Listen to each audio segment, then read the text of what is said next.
acting all high and mighty over pocket change. Ugh. Those were the words thrown at me after I had arranged $30,000 for my eldest son and his wife's liver transplant. I couldn't believe she'd say something like this to me. And this was money they'd asked to borrow. The wife of the man getting the surgery seemed to revel in my reaction, smirking at me after spitting out those awful words. My patience quickly reached its limit. If this is who they are, then spending my money on them? I took my money back and walked out of the hospital room. I am Keely, a housewife who just turned 72 this spring. My husband passed away 3 years ago, and I've been living alone since then. My son Nick is 43 this year. He's married, has his own family, and is financially independent. I'm living quietly alone in the countryside, relying on my late husband's pension. I'm used to the rural life, but sometimes it gets a little lonely at this age. I've asked Nick to visit when he has time, but he's often too busy with work to make it. I even suggested that just his wife Ellie could visit, but she's also busy, she says. Ellie doesn't work. She's a stay-at-home wife. I would think she has time, but every time I reach out, she claims to be busy. Recently, I found out that Ellie's busy is an outright lie. My eldest son and his wife live in an apartment about a 10-minute walk from Ellie's family home. Apparently, Ellie spends most of her days at her family home. I even heard from Nick that she often stays overnight there. As a mother, I really want her to take proper care of Nick, her husband. But that single thought feels like it could escalate into a mother-in-law and daughter-in-law conflict. So I keep it to myself. Nick, you need to manage your wife better. I feel like Ellie has a bit of control over my son, and Nick is completely smitten with her. He seems to excuse everything she does. Even during New Year's, they don't visit, which makes me think Ellie is intentionally avoiding this place. I'm concerned, but I also don't want to stir up trouble between them. So I've decided to hold my tongue. At this time, I was still thinking that as long as I keep quiet, everything would be fine. This is how our distant relationship was, until a sudden event changed everything. I heard that Ellie got sick and had to be hospitalized. It turns out her condition is serious, and she needs surgery, according to Nick. Although I don't know much about the illness, she apparently needs a liver transplant. Hearing liver transplant, my voice left me. I can't help but worry about how hard it must be for Ellie. Liver transplants aren't only expensive, but they also require a donor. I'll visit her. Planning to visit her as soon as the next day, I told Nick. However, he quickly said, "You don't have to come." He explained that she had just been admitted and wasn't settled yet. Rather, there's something I want to ask you. Nick said that first. It's been a long time since my son asked me for a favor. I listened, wondering what it was, and it turned out to be about the surgical expenses.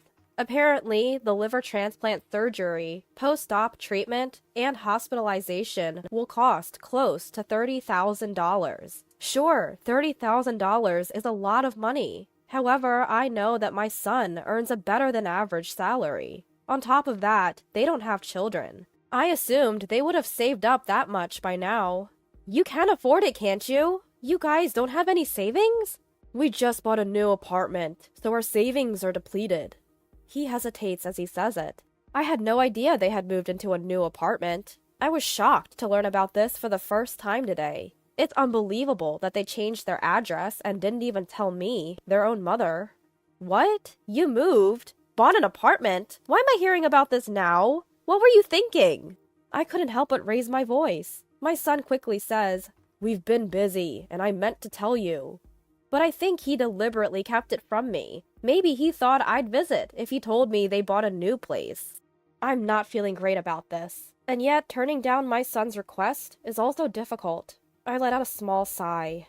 Will $30,000 cover it? I have a nest egg from when my husband was still alive, and my survivor benefits are more than enough for me to live on alone. It's enough. Sorry, Mom. All right, I'll bring it over this weekend.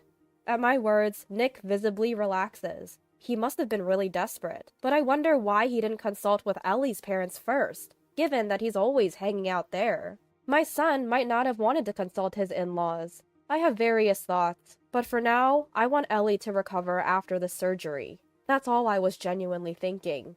Although it might sound presumptuous, I was thinking, if this $30,000 saves Ellie. I went to see my son and his wife for the first time in a long time over the weekend. I thought it best to bring the money directly to the hospital where Ellie is staying, so I arranged to meet Nick there. Even after informing him that I had arrived at the hospital, Nick took a while to show up. I waited for about 15 minutes. "Did you bring it?" That was the first thing he said when he finally appeared. I thought there would be more to say, but I guess the situation was just that urgent. As I handed over the bag containing $30,000, Nick snatched it from my hands. Quickly confirming its contents, he said, "You can go home now." What?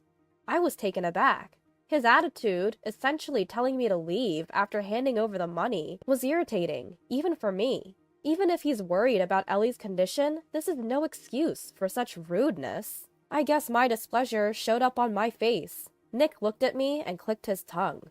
"What's the big deal? We're going through a lot here. Don't expect anything in return." Nick looked at me and clicked his tongue, yelling at me out of nowhere. I'd never been yelled at by my son before. He was always such an obedient child. I stared at him in disbelief.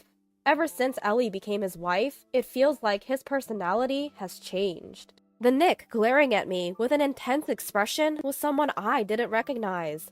What's with this attitude toward your mother? Although I thought it was embarrassing to have a family argument in the hospital lobby, this was something I couldn't overlook. If I didn't correct my son here, I felt it would lead to something terrible. But it seemed like my anger didn't affect Nick at all. He snickered and turned his back on me. I thought about chasing after him, but feeling his complete rejection, I lost the will to do so. There was nothing more I could do. I decided to leave and headed for the exit. Just then, a woman said to me, "Oh, it's been a long time." Seeing her face, I snapped back to reality. It was Ellie's mother, whom I hadn't seen in a long time. Hurriedly, I bowed and said, "It's been a while." She was probably here to visit someone in the town hospital. I told Ellie's mother, "I came to visit, but can't find the room." She cheerfully said, "Well then, let's go together." Despite her daughter being in the hospital, she remained incredibly upbeat. The room Ellie was in turned out to be a private room. Apparently, she had insisted on having a private room.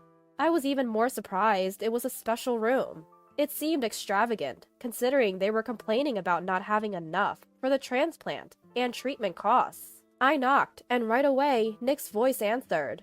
When Ellie's mother opened the door, I saw my son and his wife smiling warmly. A smile they never showed me, but had for Ellie's mother, making my heart ache just a bit. Ellie, sitting up in bed, noticed me standing behind her mother right away. Immediately, a frown formed on her face. "Oh, so your mother-in-law is here too, huh?" The careless way she looked at me was like I was something unpleasant.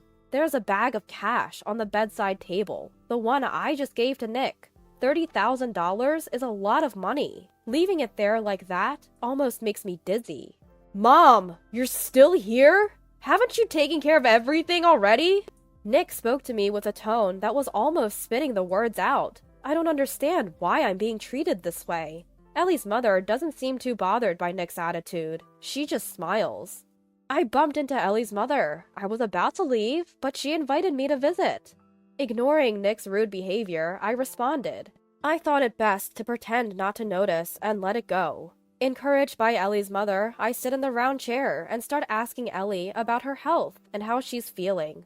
Ellie, reluctantly perhaps, but unable to mistreat me in front of her mother, explains her medical condition. Turns out they found a donor for her liver transplant rather quickly. It's a cousin of Ellie's, apparently. If the transplant is successful, she'll recover her health. Enough already. Can you leave? My son clearly can't stand me being here. His leg shakes in what seems like frustration or anger. His attitude is getting to me. Your wife is sick, you know. It's natural for me to be concerned. Why are you acting this way? I brought what you asked for all the way here. Don't you think you owe me at least a thank you? At my words, Nick's face turns red. Ellie snickers at me from her bed, as if making fun of me.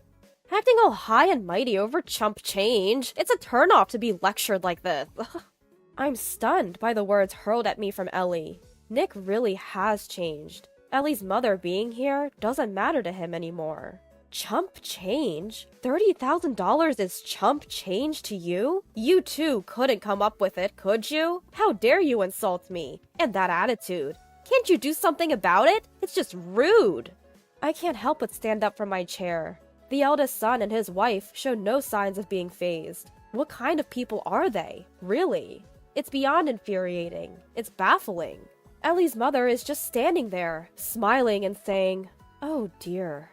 Maybe she's just clueless, but I think she's also a bit out of touch with reality. The eldest son and his wife continue to call me stingy and a penny pincher. If I just listen in silence, they'll say whatever they want, even digging up things from the past. I take a deep breath. I see. I get it. I was the one who was wrong. Nick stops hurling insults upon hearing my apology. However, his face still sports a smug, disdainful smile. Quickly, I reach behind Nick and grab the paper bag casually placed on the bedside table. It still contains the $30,000 I brought. Heavy to me, but clearly pocket change to them. Nick hastily tries to snatch the bag from me. Not anymore. But I've decided I can't hand it over. What are you doing? Give it back! That's our money! I glance at Nick, who's yelling at me, and carefully tuck the paper bag into my purse. Then I give them both a piercing look. Ellie, in her laid-back manner, says, "I can't have that surgery without that money, you know."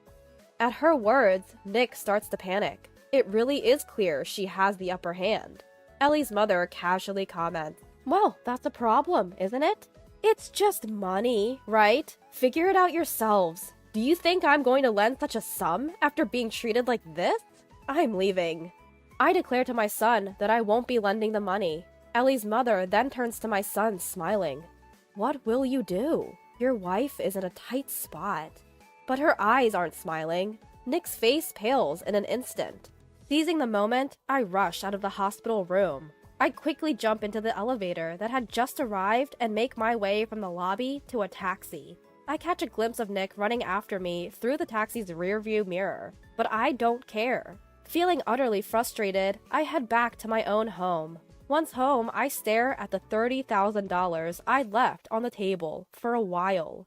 Then I replay today's events at the hospital in my head from start to finish. No matter how I look at it, I can't see where I went wrong. At one point, I even think about just blowing all of the $30,000 on some lavish spree. I decide to call my younger sister and her husband, who live nearby.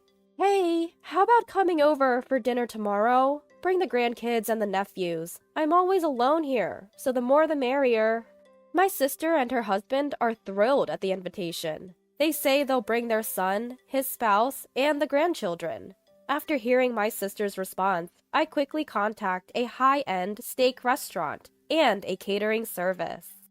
I apologize for the short notice and ask if they can accommodate. Both are more than happy to oblige. It's good to have a long-standing relationship with businesses that can be flexible when you need it. I've already requested kids' menus from the caterer, so the little ones can eat too.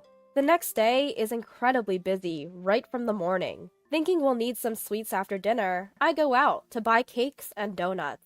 While I'm at it, I also get gifts from my nephew's family and my sister's family, who frequently come to visit.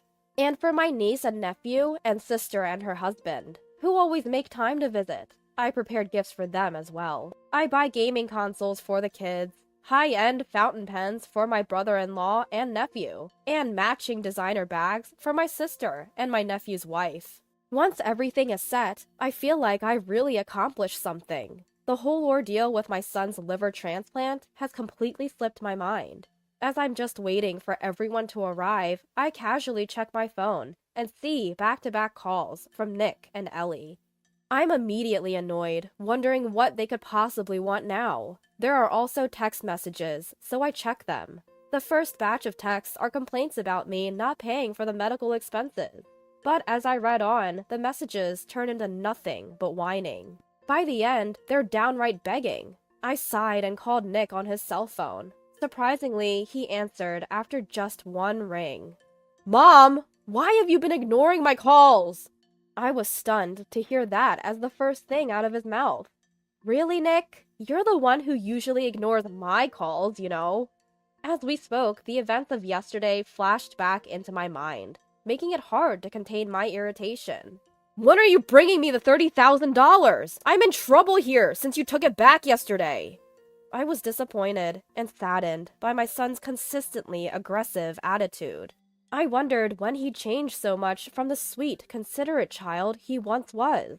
While I remained silent, Nick started berating me again. By the second time, I found myself listening more calmly. Besides, the things Nick was saying sounded like childish complaints. All you do is call me stingy and say you're not fulfilling your role as a mother-in-law. None of it resonates with me. I felt indifferent just listening to him. I heard all that yesterday. Why don't you accept help from Ellie's parents instead? You're close with them, aren't you? Plus, Ellie isn't their biological daughter. I'm sure they'll help. I interrupted Nick's ongoing tirade. If I didn't, it seemed like it would never end. I was also becoming suspicious of Ellie's mother, who was just smiling in the hospital room yesterday. Think about my situation too. People will say I can't even afford my wife's treatment. You're the one who called it pocket change, right? And for the record, I used that money. There's hardly anything left. Nick was left speechless on the other end of the line. He reacted to the news that there was little money left. Why did he treat me like that when he's clearly desperate? I couldn't help but wonder. Just sort out the liver transplant fees on your own. Don't involve us. I made myself very clear. Please relay that to your wife as well. I cut off the call, feeling like I had just tossed out a parting shot. I didn't want my emotions to get the best of me. Even if he's rotten, he's still my son. As a parent, I want to help him. But his attitude yesterday was unforgivable. If both of them had apologized, maybe I would have reconsidered. But there was no apology at all. This makes it impossible to forgive them. Just after hanging up with Nick, I got a call from Ellie. I pick up the phone, ready to settle this once and for all. Mother-in-law, this is terrible. My life is on the line. Do you understand that?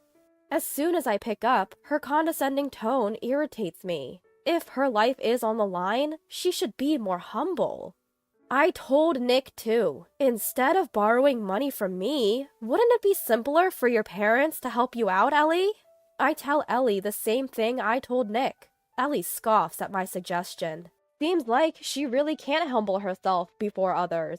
Then she starts talking about how if I don't lend them $30,000, Nick will be in a bad position. Basically, she's saying she doesn't care if Nick becomes uncomfortable at her parents' house. Honestly, what she's saying almost feels like blackmail. Listen, Ellie, I'll make it clear today. I don't know why you're avoiding me. You didn't even tell us about moving to the new house, and you never visit. I don't feel like you're really part of our family. Ellie listens in silence. I don't want to say this, but can you really call yourself a daughter-in-law? You only reach out when it's convenient for you, and then you greet me with this disrespectful attitude. I don't want to hear your old-fashioned views on daughter-in-law and mother-in-law relationships right now. Just bring the money for the treatment, okay? Ellie has a short temper and gets very angry. She yelled at me over the phone. The angrier Ellie gets, the calmer I become. Raising your voice won't help. Besides, that money is already spent, and there's not much left. It may be pocket change to you, but it matters to me. Ellie gasps at the mention of the dwindling funds. I guess spouses do become alike when they spend a lot of time together. Then what should I do? We found a donor! All we need to do is make the payment! We're running out of time! Her last words were almost a scream. Hearing her, I felt no inclination to help. Figure it out yourselves. Ask your parents or something. They may lower their heads for you, even if I won't. I'll pray for a successful surgery from here. I hung up after saying that. Several more calls came in from both of them, but I ignored all. By evening, they seemed to give up, and the texts and calls ceased. Later, Ellie's father came to apologize to me. I was surprised by his sudden visit, but he was a sensible man, and apologized sincerely. After his apology, I agreed to lend the money for the treatment. Ellie and her mother seem to be extreme spendthrifts. Both spend money freely, while Nick is working non-stop. Lack of savings wasn't just due to the apartment purchase, it appears. They've promised to pay back the medical expenses gradually. They are also in debt to multiple other parties and seem to be in a tight spot. But the surgery was successful, so I'll wait for them to get back on their feet and pay me back. Their relationship as a married couple seems to be on the rocks due to money issues. They have shared debts and can't afford a divorce, so they continue to live separately within the same home. Nick informed me they will divorce once the debts are paid off. I've decided to do a major renovation on the house where I now live alone. The suggestion came from the nephew and his wife who had invited me to that lavish dinner that day. Since then, they have visited me like real sons would, and the house is lively with the sound of kids on the weekends. Living alone doesn't feel lonely anymore, and I believe the $30,000 I spent that day was well worth it.